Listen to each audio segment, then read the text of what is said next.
कच्चे कर्मचारियों को पंजाब सरकार ने पक्के कर दी, तो इनको क्या तकलीफ है पक्के करने में? इन सरकार तो सोई हुई है कि बीजेपी की जो सरकार है वो ढीठ सरकार है, वो सफाई कर्मचारियों की तनख्वाह बहुत कम है। मैं तो चैलेंज करूं इनके विधायकों को कि आप लोग 10,000 रुपए में काम चला के दिखा दो। मान जो ठेके पे कर्मचारी लगा रखे उनकी 6-6 महीने 7-7 महीने तनख्वाह नहीं आती। विदुर लाल साहब, आप जवाब दीजिएगा जो सवाल उठाए गए हैं। इससे एक सवाल मैं ऐड ऑन कर देता हूं। बहुत अच्छा होता कि इस 2 महीने के टेन्योर में टेबल पे आमने सामने जिम्मेदार लोगों के बीच बैठ जाते तो शायद आज ये महापड़ाव की स्थिति नहीं आती। क्योंकि अभी पैनल पर दूसरे लोग आकर बड़ी बड़ी बातें कह गए हैं, तो एक बार आईना दिखाना आवश्यक हो जाता है। एक कंपैरेटिव एनालिसिस ड्रॉ करना इसलिए आवश्यक हो जाता है ताकि जनता को परिप्रेक्ष्य आ जाए।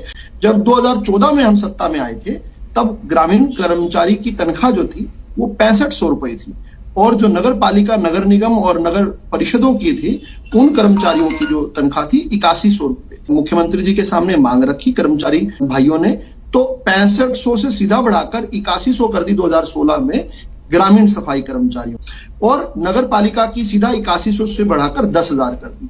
2017 में इन सभी भाइयों को वर्दी, जूते और अकाउंट में बैंक सैलरी की इनकी डिमांड थी, उसको पूरा किया गया। 2018 में 8100 से बढ़ाकर 9100 और 10,000 से बढ़ाकर 11,000 कर दी। 2019 में 9100 से बढ़ाकर 11,000 और 11,000 से बढ़ाकर 13,000 कर दी। 2021 में 11,000 से बढ़ाकर 13,000 कर दी और 13,000 से बढ़ाकर 15,000 कर दी। जो है अभी पिछले 3 महीने पहले जो प्रोत्साहन की बात की गई उसको मैंने अपना ब्यौरा दे ही दिया। 25 अंक से अधिक लेने वालों को 12,000 रुपए और 25 अंक कम लेने वालों को 9,000 रुपए की प्रोत्साहन राशि दी है। तो इस तरह की एक पिक्चर पेंट करना कि जी कोई काम नहीं हुआ है, काम ही यहाँ हुआ है। कहाँ तो 2014 में 6500 सैलरी थी, कहाँ आज 15,000 है, दुगने से भी ज्यादा। लेकिन यहाँ पर ओपोजिशन पार्टीज के लिए क्योंकि आसान है चांद तारे तोड़ लाने की बात कर देना, इससे भी बड़ा महत्वपूर्ण क्या है, हरियाणा देश की पहली सरकार बनी जब इस साल मनोहर लाल जी ने घोषणा की कि शिविरों की सफाई मशीनों से करवाई जाएगी, ह्यूमन बीइंग को अंदर मैनहोल में नहीं डाला जाएगा। ये हम पहली सरकार है देश के अंदर। सबसे ज्यादा वेतन देने वाली सरकार हरियाणा की भाजपा सरकार। पहले ये मशीन वाला विषय लेकर आने की शिविरों में ह्यूमन बीइंग्स को नहीं उतारा जाएगा। हम पहचान पत्र देने की बात हो, वर्दी की बात हो, जूतों की बात हो, उपकरण की बात हो, we are the best in the business. हम बैंक के अंदर सैलरी देने वाले पूरे देश की पहली सरकार बने थे। आम आदमी पार्टी वाले भाई से सुन रहा था मैं जब ये बोल रहे थे सरकार सोई हुई है, तनख्वाह बहुत कम है, ढीठ सरकार है, इनके विधायक भी तो तनख्वाह लेते हैं, तनख्वाह मांगना गुनाह है क्या, 7-7 महीने तनख्वाह नहीं। भाई कोई 7-7 महीने का, 4 महीने का, 3 महीने का स्पेल मुझे बता दो जब तनख्वाह ना मिली हो।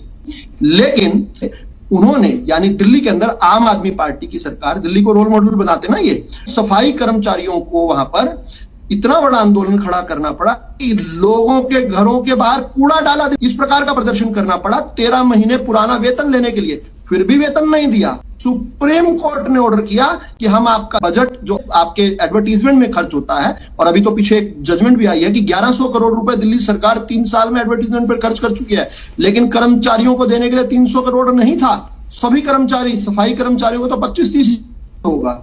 बड़ा आवश्यक है मनोज राठी का केजरीवाल को फोन करके पूछना कि क्या दिल्ली की केजरीवाल सरकार सोई हुई है, तनख्वाह हरियाणा जितनी क्यों नहीं दे देती केजरीवाल सरकार, ढीठ सरकार है क्या केजरीवाल की, यह भी पूछना जरूरी है। कि दिल्ली के अंदर 3-3 बार से जो आम आदमी पार्टी के विधायक हैं उनको सैलरी और पेंशन क्यों दे रही है केजरीवाल सरकार। पंजाब में जहां पहली बार बने वहां बड़ी बड़ी बातें करते हैं, दिल्ली के अंदर वो पेंशन वाला जो नियम है वो क्यों नहीं लगा देते। अपने आप को सूट करने के लिए इस प्रकार से गुमराह करने वाली बातें नहीं कहनी चाहिए। अब ये कहते हैं कि जी कौशल रोजगार निगम को खत्म कर दें, क्यों खत्म कर दें, ठेका व्यवस्था को वापस से ले आए, यानी ना खाता ना बही, जो भी व्यक्ति जो है 2 पैसे देकर या कहीं ना कहीं ठेकेदार को मैनेज करके सैलरी ले ले या जॉब्स ले ले, क्यों ले ले भाई। ये कहते हैं कि सुप्रीम कोर्ट के आदेशों की अवहेलना कर दो, पंजाब सरकार ने रेगुलराइज करवाया। मुझे एक सफाई कर्मचारी बता दो जो पंजाब के सरकार ने इर्रेगुलर था उसको रेगुलराइज किया, उसका नाम बता दो इसी डिबेट के अंदर, बता के जाए मनोज राठी।